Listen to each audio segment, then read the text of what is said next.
If you haven't done so already, go ahead and take a seat. Morning C3. If I haven't had a chance to meet you yet, my name's Ted. I'm one of the pastors here. It was nice to meet some new faces coming in today. So good to see all of you joining here with us today. And we're just going to jump right into it and jump into probably one, if not the most controversial thing that Jesus ever said, and we'll just see where that takes us here. So here we go. This is Jesus in one of the biographies of his life. We call those the Gospels. So this is the Gospel of Luke, 14th chapter, and Jesus says this. Now, great crowds were accompanying him, and Jesus turned and said to them, "If anyone comes to me and does not hate his own father and mother and wife and children and brothers and sisters, and yes, even his own life, he cannot be my disciple. Whoever does not bear his own cross and come after me cannot be my disciple." Well, I think that explains itself. I'll just close this up and we'll have a prayer at the end. So let's talk about how we're feeling right now. So there's probably several reactions going on in the room right now, and let me just categorize a few of them. One, you might be here right now and you're thinking, "See, I knew it. This is why I don't like going to church. I knew Jesus was a hater and churches were a place where they're not serving coffee on Sunday morning. No, they're serving that haterade. They're serving the haterade every Sunday morning, and I knew it. We came here, and I read the verse, and now all of my assumptions have now been confirmed." Okay, that could be one reaction. Another reaction could be, you might be sitting here going, "Finally, we're going to preach the hard stuff, stuff that causes us to go really deep. It's about time, Pastor Ted." No more jokes, Pastor Ted. We're talking about hate this morning, one of my favorite topics. Now, let me just say, if you're on the left having that view or the right having the other view, you're both wrong. So we all get to learn today what this verse is really about. Because what Jesus is getting at here is actually very powerful. I mean, he doesn't use the word hate actually very often at all in his recorded teaching. And so he's clearly dialing on to something that is quite powerful. And it actually has a great potential to transform us if we understand what Jesus is actually saying in these verses. So if you can hold on for 1 minute and give me a chance to kind of come around the horn and explain it, I think we're going to discover something truly amazing and truly impactful for our souls. Now, if you're new here, you don't realize we've been in a summer series called Reset. It all starts in the soul. And in this series, we've been looking at the 6 different dimensions that God has comprised us with as human beings, as physical, spiritual hybrids. We understand that we are a complex reality. Trust me, you're complicated. And we're complicated because we have these different aspects of who we are. So as human beings, we have a will, and we have thoughts, and we have emotions, and we have a physical body where we conduct our lives out of. And now we're looking at the final category here, which is the social context in which we live, the web of relationships that all of us live in and experience. And unfortunately, this area of social context is probably the hardest for us as American Christians to come to terms with, because as Americans, we are fiercely independent. And every good quality, and if you don't know this, here's a little tidbit. You can just take this home for free. Every good quality that you have also has a shadow. And if you don't know that about that, everything that you have that's a talent also has a dark side, and true wisdom is knowing both realities. And the dark side of our fierce independence is that we don't understand as Americans where we came from. You know, we think we just got freshly dropped into the world. We have no past, no history, nothing that brought us up to this place where we pulled ourselves up out of the ground by our own bootstraps, and here we stand with a present and a future, but we don't understand the social dynamics that actually have brought us to this point in time in our existence. And so social context is a hard thing for us to understand. But the fact that we are so blind to it only enhances its potential to transform your life today. So though it may be difficult to listen to, I really want you to pay attention to what's going on here. And thank God for Facebook. Can I just give a shout out to my man, Zuckerberg, because at least Facebook, in all of its woes, has taught us at least one truth about social context. Many of you, if you're between the age of 80 and 30, you've probably seen a couple of these come across your feed here. Sorry, Karen, but I'm not going to friend you because I'm already friend with Karen Foose. And so this is not actually Karen. This is someone lying to be that. And you know how I know that is we don't have enough mutual friends. And that's an interesting thing to think about for a second, because the one good thing, and it may be the only good thing, that Facebook has done is taught Americans that we live within webs of connectivity known as mutual friends. So if we thought of about this as a map, it would look like something like this. This is like a social network map. If you looked at my friends and your friends and the way they interconnect, that's a visual way for us to understand social context, that we are interrelated with the other people around us. And here's the powerful truth and why I'm not going to be friends with Karen. I'm not going to be friends with Karen. No one's going to be friends with a Karen, right? Yeah, you got me. A lot of you know Karen Foose, so just tell her she got a shout out today. The reason I'm not is because we're not really connected. So I don't want to know her stuff, and I don't want to see her stuff. And I don't know what her opinions about everything are, because we're not connected through social context. Her words are less impactful in my life. And that's what we need to come to terms with. And it's just not our mutual friends or how many friends we have in common, but there are varying degrees that our social context forms who we are. And the one arena of social context that we really need to understand has shaped us into who we are is the families that we have been brought up in. Because our connection, our social context, our relationships with our families in our formative years do set the trajectory for our lives and form many major categories of our thinking and our way of relating with other people. And so we have to see the powerful dynamic that I think Jesus is getting at when he's talking about hating our families, or we will never be set free to live the life that Jesus desires for us. And so what Jesus is getting at and what I'm hoping to get at in my message is boiled down in what's going to be today's big idea, which is that families form us.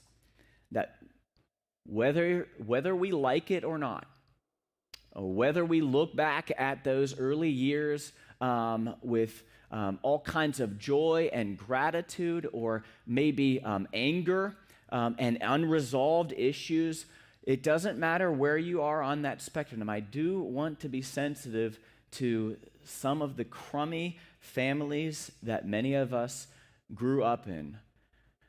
This is not an endorsement of what they did, but we, regardless of what it is, we have to come to terms with it, because this powerful truth is not going away just because we don't like it.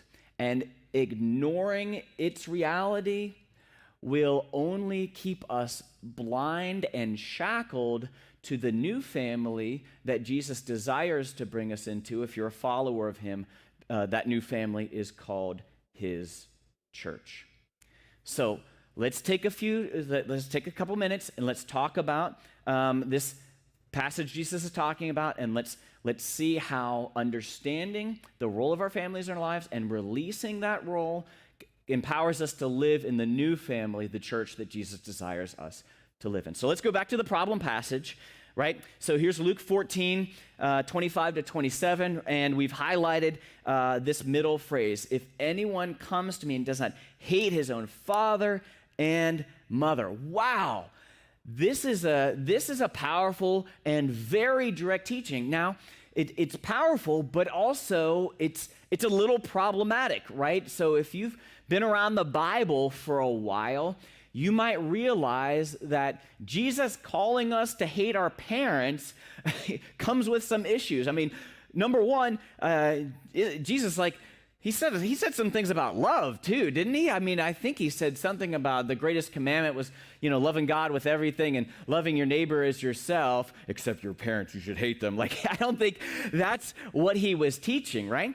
And not even in his own teaching, but in Jesus' own upbringing, learning, the Torah, the Bible, the Old Testament, he would have probably stumbled on God's top 10 list, right?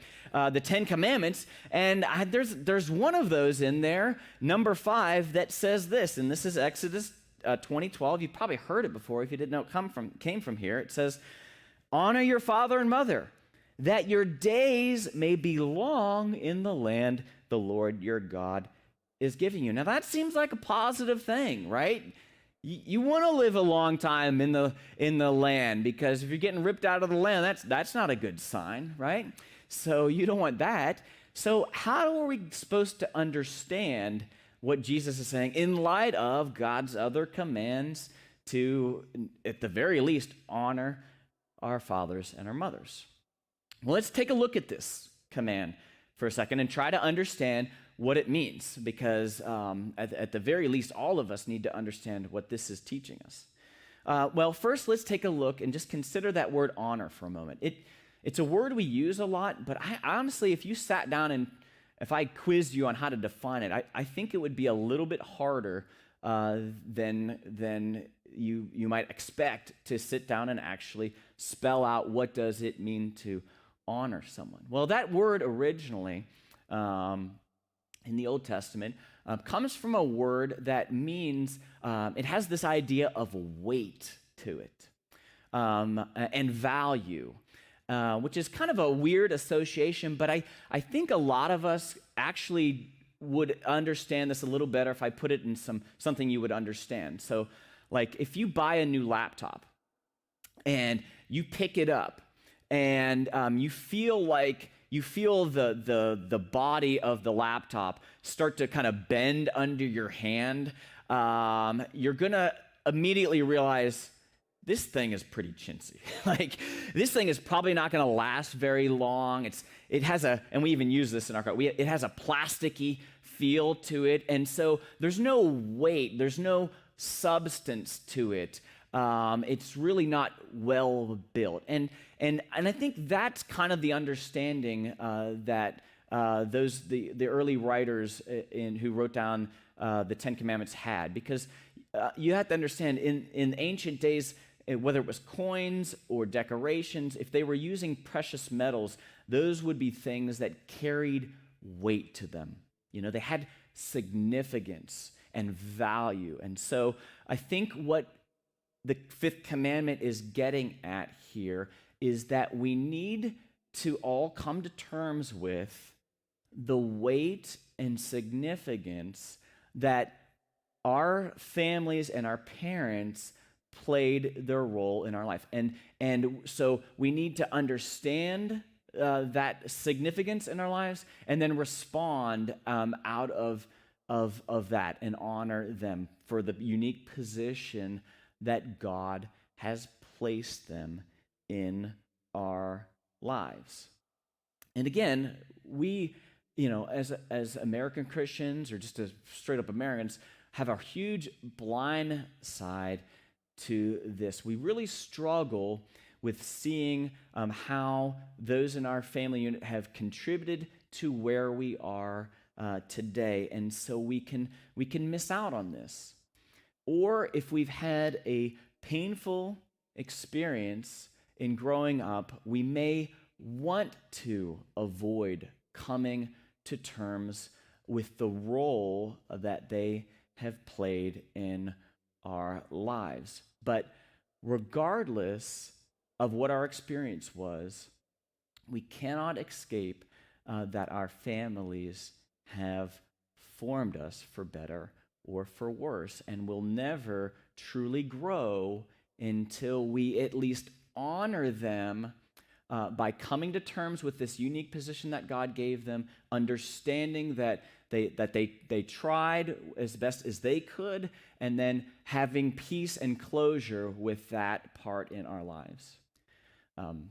Dallas Willard, who's a Bible scholar, probably puts it better than I do. It's a little bit of a lengthy quote, but it's really good. I wouldn't bore you for no good reason. So listen to what he says here and try to get as much as you can. He says this: at the heart of our own identity lies our family, and our parents in particular. We cannot be thankful for who we are unless we can be thankful for them. Not, certainly, for all the things that they have done, for they may have been quite horrible.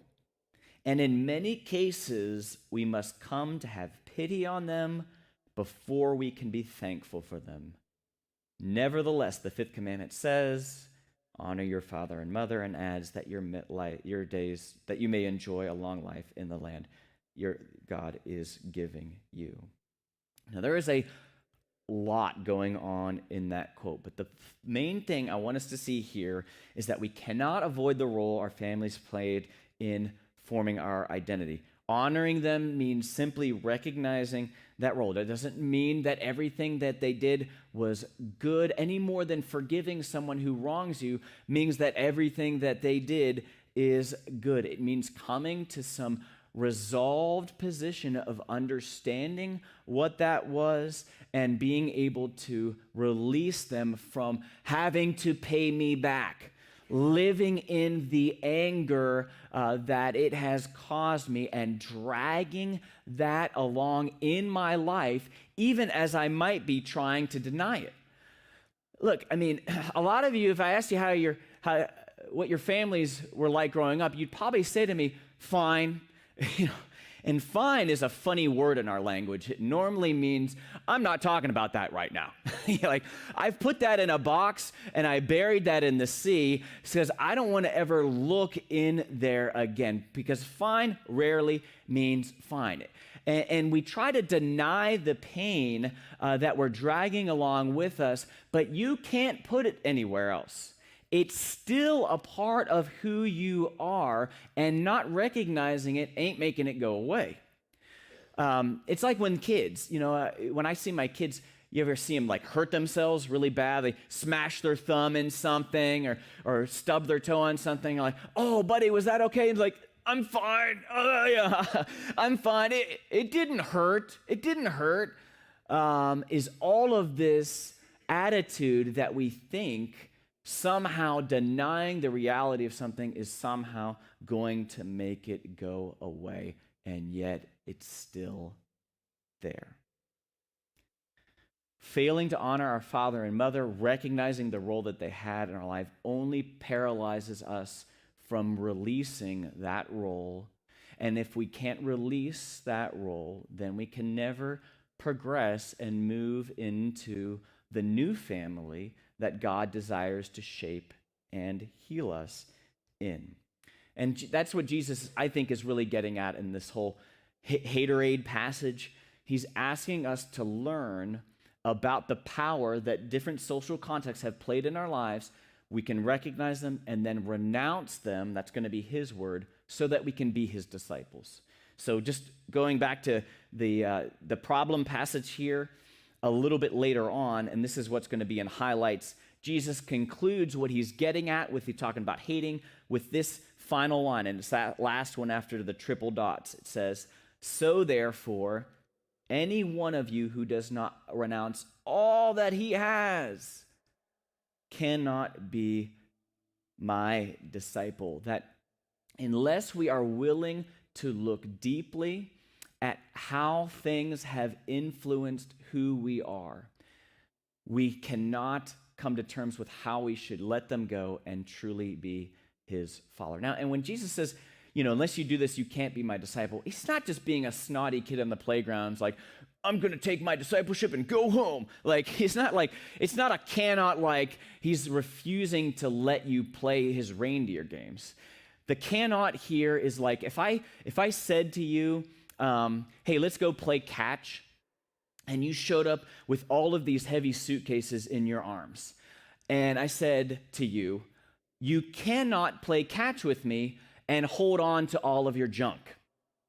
You cannot do that and have all of these things in your arms, because you have to release them to come and participate in what I'm inviting you to. And yet, this is the picture of so many of us, and we cannot live in this amazing new way of carrying the cross, living in the radical love and forgiveness and mercy of God, receiving it and then pouring it out towards others, because we're walking around with our arms encumbered with things that we refuse to recognize and come to terms with.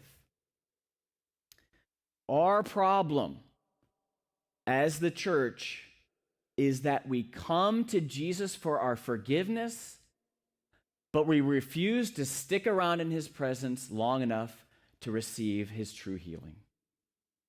That is what is going on in the American church right now. We want to come, we have a sense that we're broken, and so we want to come and get a quick fix and walk an aisle and sign a card and think we're on Team Jesus, but we will not do the hard work of looking inside to actually get healed. And so we just bring all of our junk into church, and it just destroys the church. Families form us. Families form us. Jesus knew this powerful reality, and therefore, when he came to earth, he surrounded himself with 12 people called his disciples, his apprentices, and he openly stated, look, I'm making a new family. He didn't lie about it. He said this was his stated goal. So like in Matthew, one of the other biographies of Jesus' life, this question comes up, and Jesus gives a direct answer. My church is my new family. So Matthew 12:46 says this: while Jesus was still speaking to the people, behold, his mother, that means Mary, like his actual parents, mom, his mother and his brothers stood outside wanting to speak with him. They thought they were VIPs. But he replied to the man who told him, he says, who is my mother? Now, he didn't have amnesia, people. Who is my mother, and who are my brothers? And stretching out his hands towards his disciples, he said, here are my mother and brothers. Whoever does the will of my Father in heaven is my brother and my sister and my mother. And it's not that Jesus hated Mary, He didn't even follow his own commandment. In Luke, he didn't hate Mary. I mean, Mary was by his side all the way to the end, as a matter of fact. She's there when he's being crucified, one of the braver of his followers, because the rest had ran off and fled. Jesus' point isn't that we need to hate anybody, but recognize the role that they played and to be willing to release anything that they've contributed to our life that are keeping us from following him. Because his new family is a group of people who are doing the will of his Father in heaven. These are people who aren't satisfied just coming to Jesus for forgiveness. They're sticking around to obey the things that he taught us to do. So if you're here today and you're listening to this message and you're consider yourself a follower of Jesus, then what we need to understand is that it's not enough for us just to have me and my relationship with Jesus. Me and my Jesus is not anything that Jesus is offering to us. I'm sorry. If somebody told you that you only need to have a personal relationship with Jesus and no other relation with any of his other followers, that he wasn't inviting you into a family, I'm sorry. That's American faith. That's not Christian faith, because you need to have a personal relationship with him and a personal relationship with other people who are having a personal relationship. You have a lot of mutual friends, if we can borrow a Zuckerbergianism. You have a lot of mutual friends. It's called his church. And we need to belong to this place, because there's no way we're going to be able to walk out this journey of transformation simply doing it on our own. Never going to happen with the resources that you alone have. God will supply you the resources, but he's put it in other people, in fact, so that we have to join with them so that they can help us heal and grow. So it's going to be a real struggle for us to come to terms that church is designed to be a family that forms us, because we approach church kind of like we approach a lot of institutions in America. We approach it as consumers. So typically, we don't approach church as like, I'm going to be with my family, as much as I'm going to Family Dollar. like we come up here and we get the bulletin and we're like, oh, let's see what's on the menu today. What am I hungry for? I'll take this, and I don't want any of this, And so we come at it with a very consumer-based mindset, but that's not how you approach family. And we want it to be accessible. We want folks to have options here. It's about a mindset of getting connected in this place. And so just real quick, a couple things that I think we need to come to terms with as we adjust our thinking about this new family God is placing us in with. I'm going to put some verses up here that describe, I think, some of the key characteristics of the new family God is forming us into, and just let that kind of guide our evaluation of our commitment to being a part of his family. So what are some key elements that a family has? Number one is love, right? And Jesus made love the central mark of what it meant to be in his family. John 13:34, a new commandment, this is Jesus, a new commandment I give you, that you love one another, just as I have loved you. Do you hear the cross-bearing theme that Jesus is indicating here? That you are to love just as I have loved you, so you are to also love one another. By this, meaning by the love, by this, all people will know that you are my disciples, if you have love for one another. And let's face it, families, for better or worse, is the first place where we learn and understand what love is. In fact, our families of origin give us the category of what and expectations for what love is. This is a huge struggle and a growth point for many of us. And we have to let the love of Christ redefine the way that we understand what love truly is.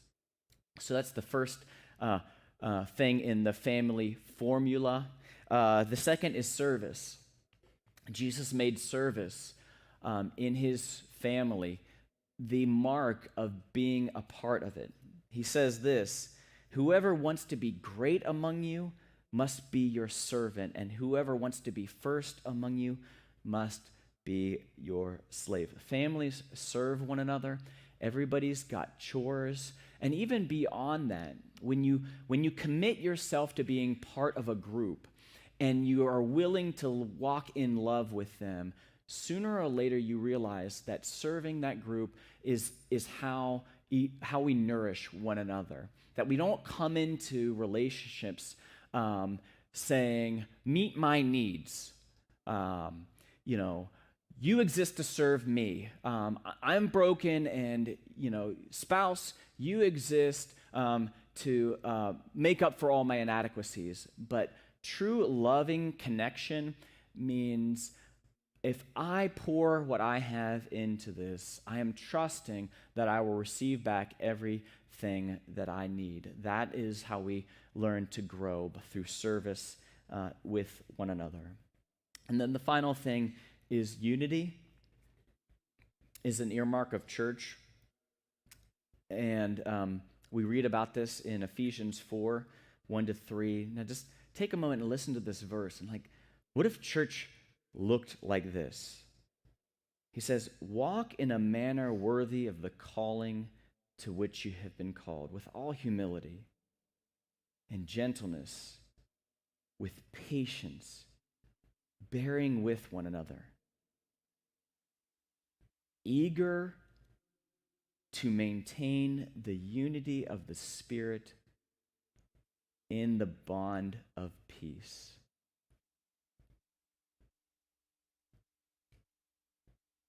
You see, every family comes with an intrinsic sense of permanence to it, right? We even joke about it sometimes. We're like, something happens, you're like, well, that's family. What you gonna do? And what we're saying is that, we're stuck with these people. We're stuck with them.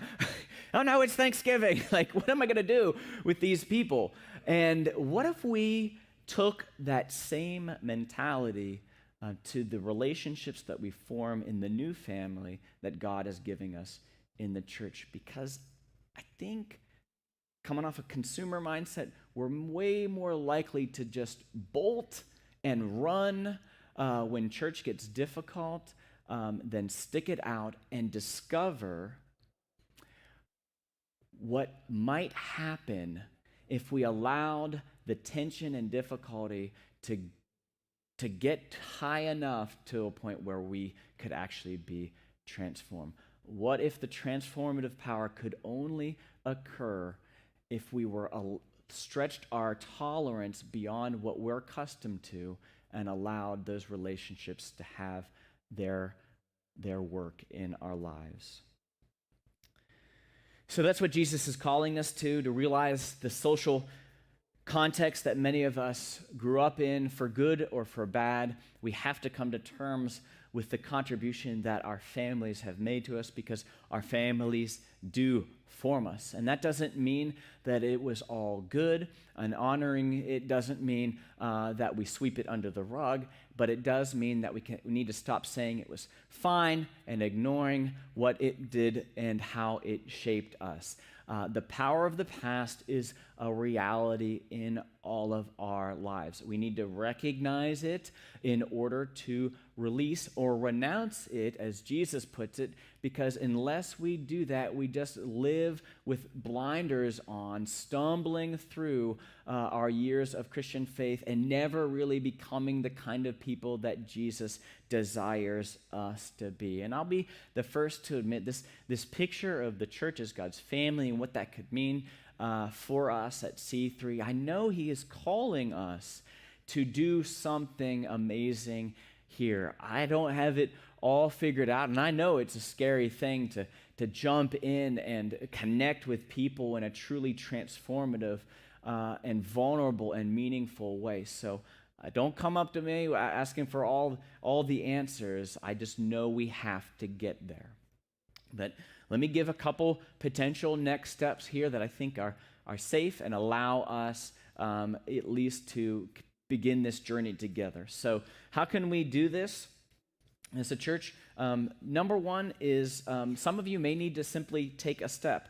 And that may mean that you're here today and you've never considered that Jesus was calling you to a lifestyle of apprenticing behind His example and being transformed by His teaching. And you want to start that today. And if that's you, I'll be down front after the service. I would love to talk with you about what it means to begin the journey as a follower of Jesus and discovering how He wants to transform and change your life. Another step could be, we do, as Jay Hyam mentioned, we have a C3 Connect brunch after the service. If you've been here for a while but you're not really connected, you want to at least find out what that looks like, I'll be in the library after the service. Would love to at least go over some options with you, and then we'll set up a time to get coffee and meet and just talk about what feels comfortable. So take a step. Number 2, lean in. Some of you I know are already involved here.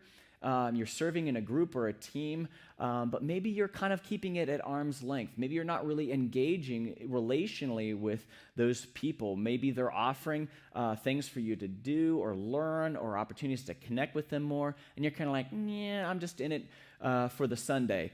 And so maybe you need to lean into those relationships. We really feel like teams and groups can be the place where we can grow, but you have to offer yourself to those people to be transformed by them. It doesn't happen automatically.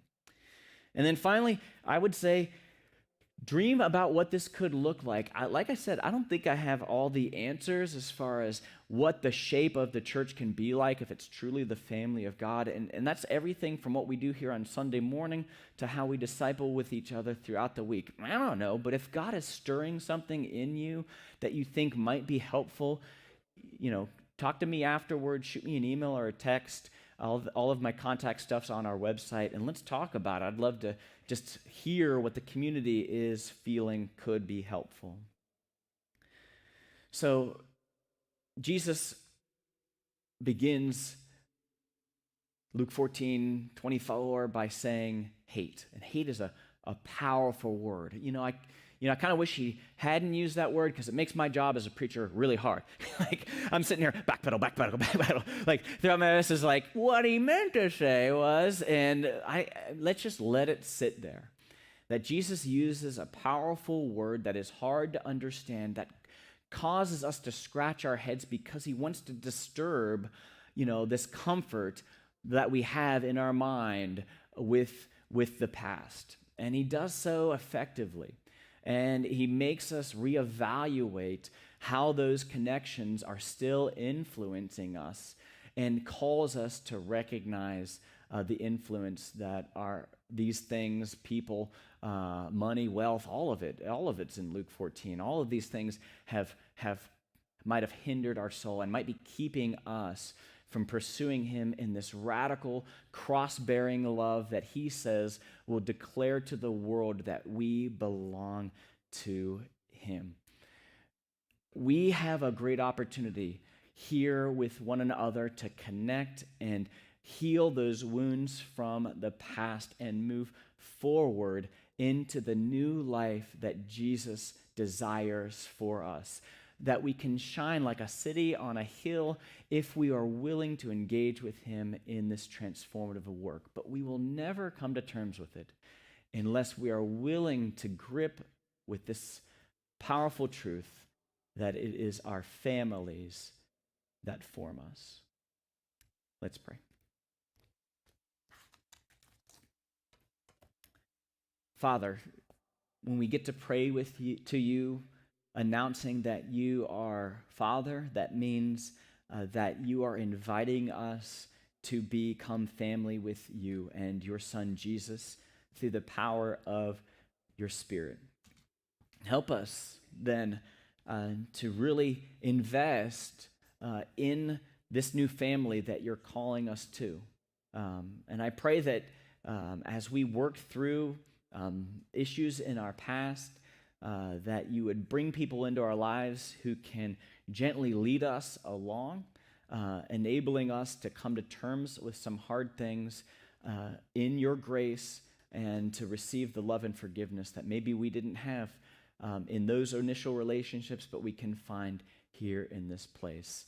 But don't leave us where we are, Lord. Transform us and make us into your Son, Jesus. We pray this in his name.